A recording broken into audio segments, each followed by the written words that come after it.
shut the water off first. Okay, so let's shut the water off.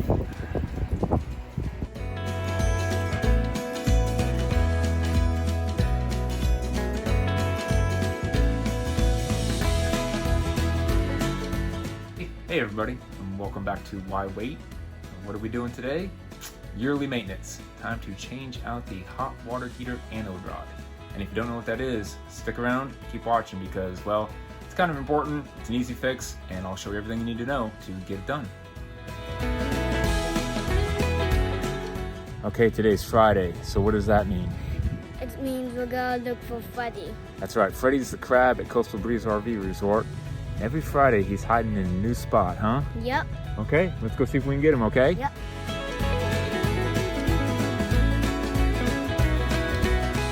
Where do you think he's at this time?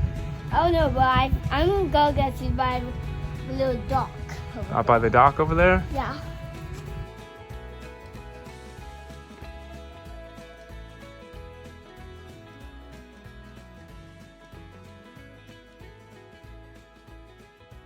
So, you're changing out your hot water heater anode rod. What do you need? Just a few things. One thing you're going to need is a 1 1/16 inch socket. You're going to need a flushing wand to clean out all the little debris in there and everything. You will need a new anode rod, pretty obvious.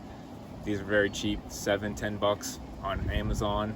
It's a small cost to protect a large investment with your hot water heater, because if this ends up going bad, you can cost a couple $100s to replace the hot water heater. You'll also need just some basic plumber's tape. And last but not least, you may need this. You don't always need to change out the anode rod. This is for another process I'm going to talk about. I'm not going to do it today, but if you're going to descale your hot water heater with vinegar, you'd want this little cap to screw in there. I'll kind of touch base on that. I did it last year, so I'm not going to do it every year. It's just not necessary, but I'll go ahead and kind of talk about the process of what to do if you're interested in doing that. Okay, so changing out the hot water heater anode rod. Step one, first thing you need to do is get the hot water so it's not so hot. So when you open it up, it doesn't come out and burn you. So this is what we do. Come into your control panel, and you should either be running on gas or electric for your hot water heater. You should have both. We're on electric right now, and go ahead and just shut that off. Now, what I like to do just to kind of speed up the process, instead of standing by and waiting for all the hot water in the tank to just come down to temperature, I'll open the kitchen and bathroom faucets to hot water, let those flow, let the 12 gallons of hot water run out, and then we'll be set and ready to go for step two. Okay, here we are, hot water heater. We have a Suburban hot water heater. There's usually two kinds of most RVs. I believe it's the Atwoods that maybe don't require the anode rod. Don't quote me on that though. So take your cover off, just set that to the side. What you have here is the anode rod down here, which is what we're going to unscrew and take out. But before we do that, we're going to come up here, and this is just a pressure release valve. So we're going to go ahead and release some pressure from the tank. Now the water in here shouldn't be hot anymore. It should be cool. We've let it cool down for about an hour, and we ran all the hot water through our faucets.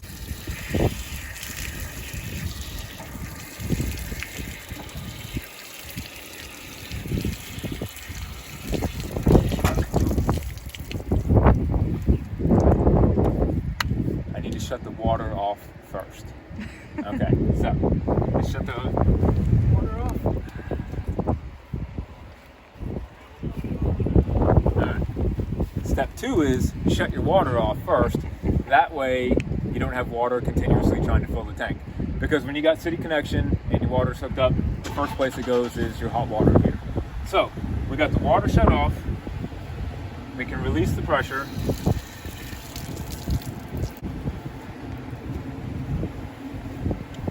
Now, you can come on, kind of stand back when you go to do this. The water is going to come gushing out.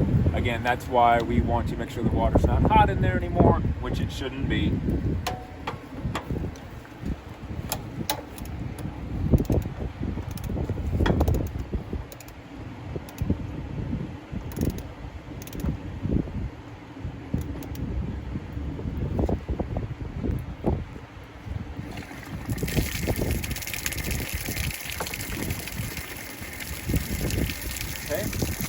that water drain out. It's clean water, just 12 gallons of water. You can see it's not hot to the touch anymore. And if you zoom in a little bit, you'll see all the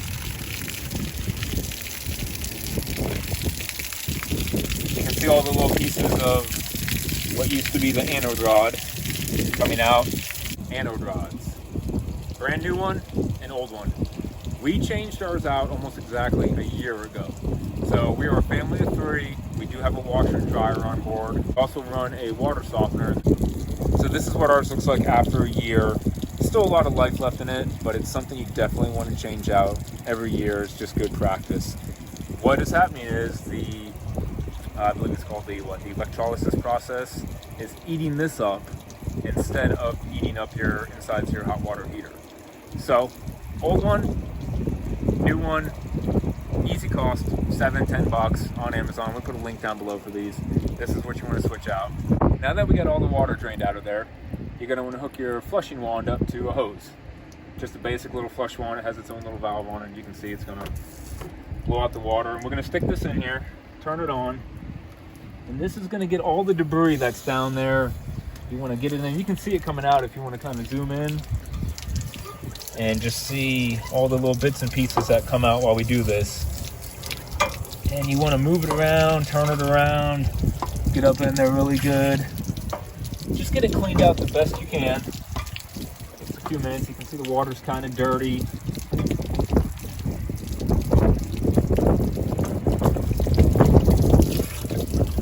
You gotta remember, everything that sits in here is sitting in your hot water tank, and this is the water that you're using.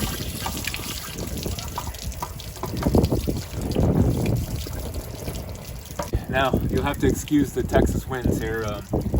Anytime we do anything outside, it's blowing pretty good here, so hopefully you guys can hear me the best you can. I pretty much flushed that out the best I can. I'm not really seeing any more big chunks coming out of there.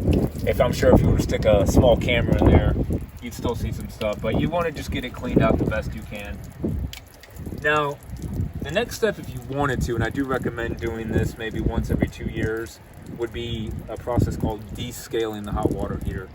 And that is where we would pump a vinegar mixture in there, or pump about 6 gallons of just regular white distilled vinegar into there in half water, turn it on, let it heat up about 6 hours. Same way you would descale a coffee maker. It's going to clean it out really good. I just did that last year, so I'm not going to do it again this year. It's just not necessary.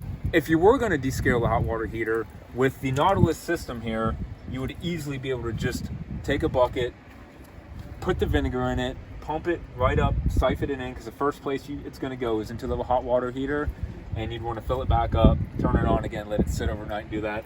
And what I recommend, if you're going to do that, instead of putting a new anode rod in there with the vinegar, you can find these on Amazon as well. It's just a little cap that you would screw in there. It's like a 3/4 inch cap. You would screw it in there, tighten it up, and do that for that process. Since we're not doing that today, this is the one I have from last year, and it's a nice little thing to have handy. So, next step is put the new anode rod in. And before you want to do that, just get yourself some basic plumber's tape here. Just going to keep this from blowing around in the wind.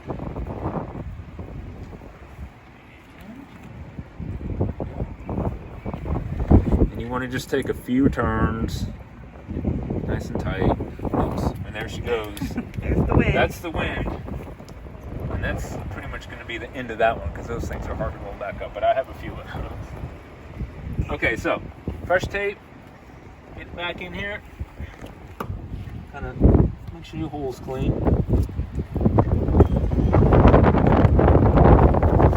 I usually try to start threading it by hand. It can be a little difficult to get the threads correct because you have the weight of the anode rod back there when to push it down, so you're going to kind of try to hold it up as you kind of get some turns started. Feels like it's rolling pretty good. Do it by hand.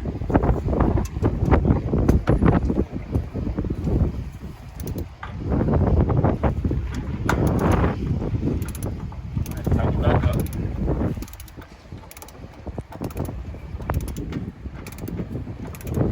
By the way, you don't need a torque wrench this big. It's just the only torque wrench I have. Use this on the tires and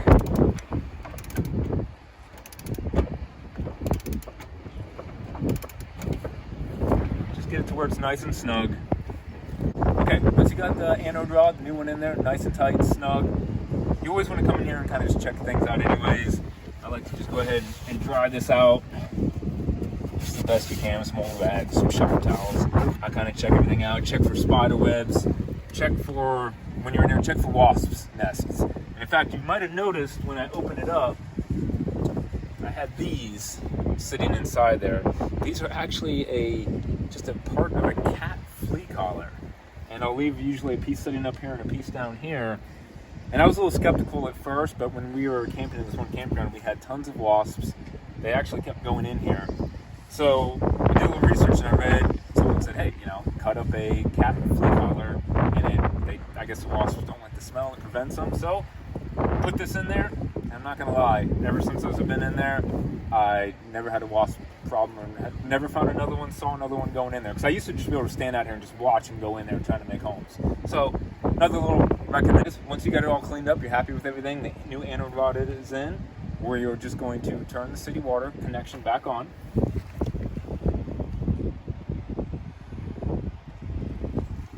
Leave your pressure relief valve open. That's how you're going to know when the tank has filled up, water will start to come out of here. You're going to actually start to hear it trickle into your tank. It's going to fill it up. Once water starts to come out, we can go ahead and close that, and we'll pretty much be good to go. Okay, so we got the water coming out of there. We purged the air at the top. Okay, go ahead and close that up. I'll just give this a little wipe, dry it back down, put the cover on, and that's it, guys. Simple process. Go back inside. Don't forget, turn your hot water heater back on, electric or propane, whatever you're using. If you want a quick tip, if you want to take a shower right away, turn both on at the same time. It heats the hot water up a lot faster. And the last thing I'll do is I'll go inside and I'll turn my faucets on the hot water and just purge the rest of the air from the system until the hot water starts coming out. Okay, back inside, out of the wind. Sorry about that. There's not much we can do about the Texas wind here. It seems like anything, any project, any video I try to film, it's going to be blowing here, and we're here for the next few months. So I'm probably going to do a whole RV maintenance series. So you guys are going to have to bear with me on the wind. It's just nothing I can do about that. Just a few simple steps. You know, shut the hot water off, empty your hot water tank, release the pressure valve, take the old anode rod out, flush it, put the new anode rod back in, wait till it fills up, close the pressure relief valve, and that's about it. It's a basic, easy, simple process. Most of you guys are probably already seen videos on this, probably already know all about it, but for those of you who haven't, I hope this might have helped you out. Megan is here, by the way. She's just behind the camera today, helping us out. So, yeah. But again, guys, if you like the video, you know the deal. Like it, hit subscribe, keep an eye out every Sunday, new videos. And as always, why wait? Get out there, start full-time, and see you later. All right, time to fly back to work here. 2 weeks of fun is over. Time to go back to New York. And that's that.